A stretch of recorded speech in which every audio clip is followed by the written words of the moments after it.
Komik jadul Indonesia, karya Teguh Santosa, dalam kisah Mahesa Rani dalam episode yang ketiga dengan judul Sepasang Garuda, dari Kudadu. Bagian kedua. Kalau saja dia Sri Tribuaneswari bisa membaca pusaran masalah yang mengorbit di benak Raden Wijaya, maka langit pun akan terbelah oleh tangisnya. Betapa tidak, karena Raden Wijaya memang berpikir tentang Mahesa Rani yang lincah bagai anak kidang. Dan di mana Mahesa Rani sebenarnya? Mari kita tengok di pesisir utara Pantai Tuban. Di sanalah Mahesa Rani berada. Ia jadi senang memandangi kebiruan air laut, mendengarkan riak-riak ombak dan terpaan angin yang segar. Membalas dendam tidak ada akhirnya. Laut tak pernah dendam pada matahari yang menguapkan airnya setiap hari. Matahari tak pernah dendam pada awan yang membagikan hujan sekandangnya. Sungai tak pernah dendam pada laut karena seluruh isi ditelannya. Wejangan begawan loh raga ini sering melanda hatinya dikala keberangannya tentang balas dendam menggelegak dalam sanubari. Untunglah, dia telah mengambil keputusan yang cepat sebelum keadaannya jadi berlarut-larut. Cinta itu sebenarnya telah bersemi dalam hati, tapi langgengkah cinta yang diprakarsai oleh balas dendam? Cinta tidak berarti harus memiliki. Mudah-mudahan kau berbahagia di sampingnya, dia Sri Tribuaneswari. Kemudian, perilakunya yang serba sentimental ini jadi buyar berantakan, tatkala pandangannya terpaku pada kaki langit. Laskar Kubilahikan, Laskar Mongol, mereka benar-benar datang lagi. Kiranya aku tahu dengan siapa mereka akan berurusan, tapi Baginda Kertanegara telah meninggal. Tentara Mongol telah mendarat di Pantai Tuban atau Tupingsuh, dan sebagian lagi mendarat di Sedayu atau Sugalu. Mereka dipimpin oleh Sipi, Kau Hsing, dan Ike Mise. Untuk memulihkan kekuatan fisik setelah berhari-hari berada di laut, mereka memutuskan untuk berkemah dulu di pesisir Tuban. Melihat jumlah kekuatan laskar Mongol yang besar itu, jiwa patriotisme Mahesa Rani timbul. Apapun alasannya, tanah leluhur ini tak boleh diinjak-injak oleh kaki asing. Aku tahu, Raden Wijaya telah membuka hutan tarik dan mendirikan desa Majapahit di sana. Aku harus menemuinya untuk melaporkan keadaan ini, meskipun kedatanganku tak disukai, karena aku anak Mahesa Rangka. Kecepatan gerak kaki dan pernapasan saling berimbang. Jarak Pantai Tuban dan Majapahit ditempuh dengan lari jurus kijang menembus sarang angin. Bukan main cepatnya lari itu, persis larinya The $6 Million Man. Dalam beberapa jam saja, Mahesa Rani sampai di tempat tujuan. Inilah Majapahit, tak kuduga, tempat ini mengalami kemajuan yang pesat. Ini bisa berkembang jadi pusat pemerintahan. Kemunculan Mahesa Rani bagai geledek meledak di siang hari bolong. Semua orang yang pernah mengenalnya datang berduyun-duyun mewartakan. Satu-satunya orang yang meledak kegembiraannya adalah Raden Wijaya. Kalau saja tidak ingat orang-orang di sekelilingnya, maulah rasanya dia memeluk gadis itu. Dan sikap-sikapnya jadi terbatas karena dia Sri Tribuaneswari berada di tempat itu pula. Seperti tak pernah terjadi apa-apa, maka Mahesa Rani langsung memberi laporan tentang laskar Mongol yang telah mendarat di Tuban. Dan sangatlah bodoh apabila Raden mencoba menghalau mereka. Apakah Raden tak punya pikiran untuk merangkul mereka sebagai sekutu dan menyerang Jayakatwang di Kediri? Mereka bungkam beberapa saat, mempertimbangkan usul Mahesa Rani yang tak terduga ini. Dan terdengarlah keputusan Raden Wijaya. Buah pikiranmu sejalan dengan kemauanku. Mitra-mitraku, Sora, Nambi dan Ranggalawe, jangan lama-lama berpangku tangan, kita bergerak sekarang. Singkat peristiwa, akhirnya bertemulah dua kesatuan laskar itu. Bentrokan nyaris terjadi, seandainya Mahesa Rani tidak tampil ke depan, karena melihat ketiga laskar Mongol yang pernah dikenalnya tempo hari. Kedatangan laskar Mongol ke Jawa untuk menghukum Raja Singasari Kertanegara. Kemudian, terjadilah pembicaraan diplomatik. Raden Wijaya menyatakan bersedia tunduk kepada Kubilai Khan. Barulah kemudian dijelaskan bahwa Kertanegara sudah tewas dibunuh oleh Jayakatwang. Raden Wijaya menjelaskan bahwa dia sedang berperang dengan Jayakatwang yang disebut sebagai Raja Jawa. Akhirnya, Sihpi membuat keputusan menghukum Raja Jawa tak bisa dibatalkan, rencana jalan terus. Keputusan Sihpi mendapat dukungan Raden Wijaya. Pasukan Raden Wijaya dan Laskar Madura yang dipimpin oleh Arya Wiraraja menggabungkan diri dengan pasukan Mongol, lalu serentak menyerang Kediri. Disinilah terlihat sepasang Garuda dari Kudadu berjuang bahu-membahu menumpas Laskar Kediri. Mereka tak lain adalah Mahesa Rani dan Raden Wijaya. Digelari sebutan itu karena di desa Kudadulah awal pertemuan mereka, tempat yang pernah tertabur benih kasih walaupun akhirnya Mahesa Rani harus mengingkari dengan sedih. Bukan karena mendapat dukungan dari Laskar Mongol, maka semangat pasukan Raden Wijaya berkobar tak terkendali. Namun semangat itu ditumbuhkan oleh sepak terjang sepasang Garuda dari Kudadu yang terengginas sebagai banteng ketaton menyerbu lawan. Tapi, faktor persenjataan pun tak kalah pula pentingnya. Orang-orang Mongol, berkat penemuan pribumi Cina, telah mengenal mesiu, walaupun masih dalam taraf pemakaian yang sederhana, sebagai pendorong peluncur anak panah untuk mencapai sasaran yang paling jauh. Pasukan Kediri kocar-kacir, pertahanan demi pertahanan runtuh. Istana Jayakatwang jadi karang abang. Jayakatwang mencoba meloloskan diri dari ambang kekalahan. Namun, pasukan Mongol berhasil meringkusnya.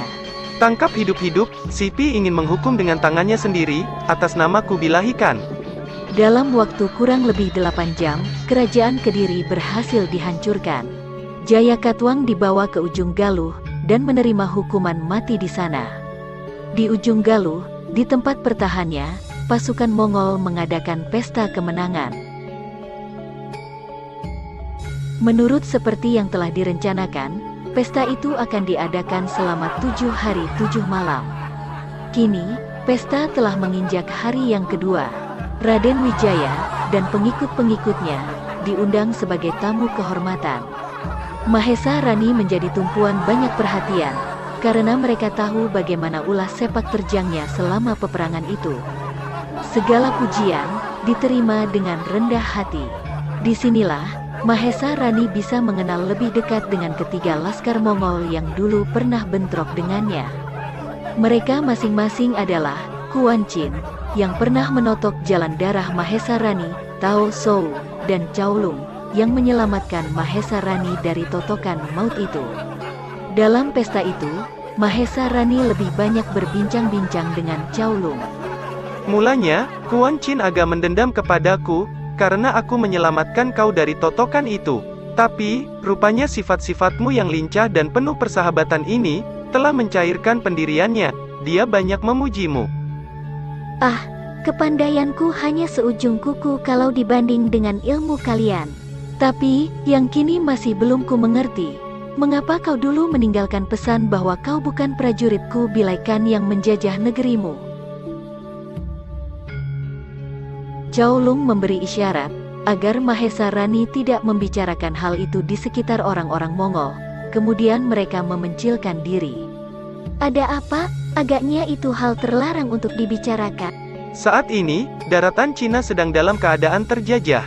Mereka datang dari Mongol, dan yang menjadi kaisar adalah Kubilai Khan. Mereka sangat kuat. Aku sendiri dan sebagian kecil laskar di sini adalah orang-orang pribumi Cina. Mengapa kau sudi menjadi prajurit penguasa asing yang menjajah negerimu?